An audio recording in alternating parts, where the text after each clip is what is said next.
Skyscraper, skyscraper, skyscraper.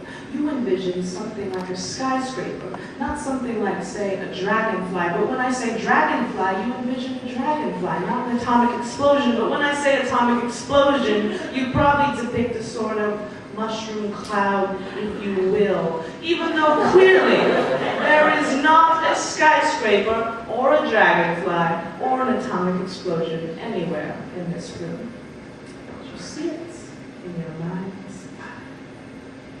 Note that this would never work if you did not speak English, but you do. And you have absolutely no choice but to understand and visually comprehend every single fucking word that comes from my soul. So check my diction, I'm contradicting friction, slipping, sliding through your eardrums and into your mental vision. Information transportation so that you're comprehending images and developing the poetic depiction of what my sound waves represent, of what my sound waves represent, of what my sound waves represent. Cut loose from vocal cords, shaped and bended by tongues, detailed meticulously by the ridges on the roof of my mouth, and clipped from my lips to switch scenes, release you from the mundane and break your brain and basically get you all wet, inspiration falling down like rain. And I know you see the imaginary screen, you can hear the wheels of the film clicking, envisioning black and white flowers expanding into beautiful explosions. So I want to be a pinpoint diction bomb. I want to feed you language with a silver spoon, because I know that this microphone has the power to uplift you. So I want to show you what spoken words can do. They start revolutions. They build civilizations.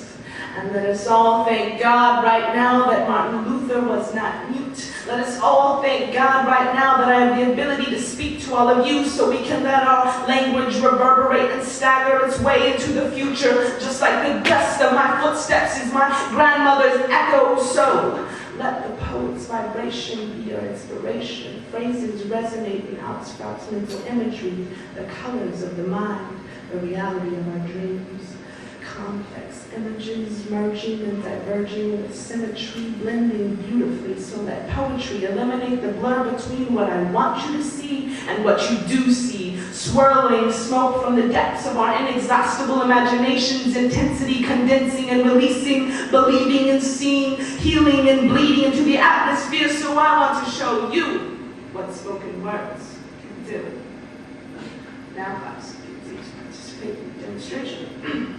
Close down your eyes and forget this one exists.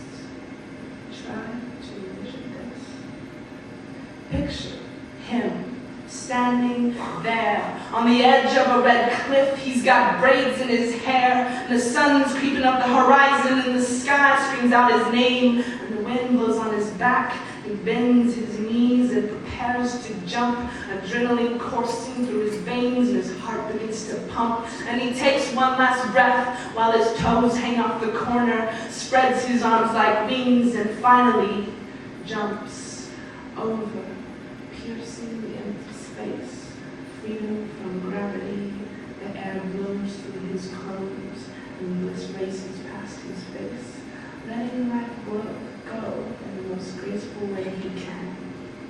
But the ground approaches fast. He takes one last breath, and he says one last word, and finally exhales. The sound of bones on rock ring. His soul is in the stars, but his body is still there. His soul is in the stars, but his body is still there. Still there. There. Where is there? Who is this man? He doesn't exist. I created him with my words. Even though clearly there's no man and no cliff anywhere in this room, perhaps it gives you an idea of the effect of extreme energy on a room full of beautiful minds, just like yours. So welcome, class, to the show, and prepare to learn, as it is our specialty, to use verbal inspiration as a means of education. Thank you.